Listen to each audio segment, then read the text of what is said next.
যিনি সৃষ্টি করেছেন তিনি হচ্ছেন জগন্নাথ, তিনি হচ্ছেন পরমেশ্বর ভগবান।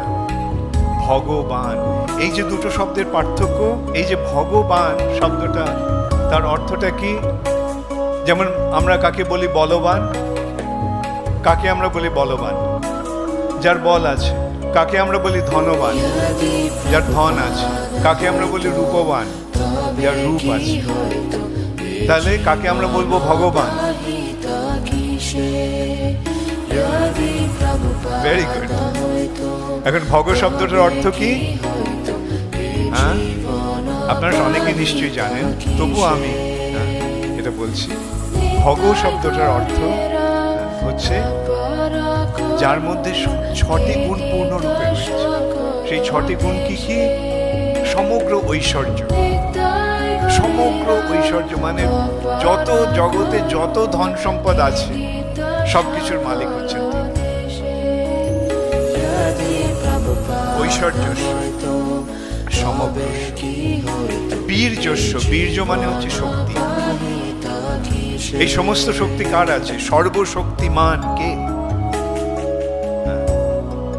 এই সমগ্র ঐশ্বর্য, সমগ্র বীর্য, সমগ্র যশ, সমগ্র সৌন্দর্য, সমগ্র জ্ঞান এবং সমগ্র বৈরাগ্য যার আছে, এই 6টি গুণ যার আছে, ঐশ্বর্যস্য, সমগ্রস্য, বীর্যস্য, যশস্য, শ্রিয়, জ্ঞান বৈরাগ্যয়শ্চৈব সন্ধান। এমন কাউকে আমরা জানি যে বলতে পারে অন্তত সারা সমগ্র ঐশ্বর্য তার আছে? না। সমগ্র বীর্য তার আছে? না। সমগ্র যশ, সমগ্র শ্রী, সমগ্র জ্ঞান, সমগ্র।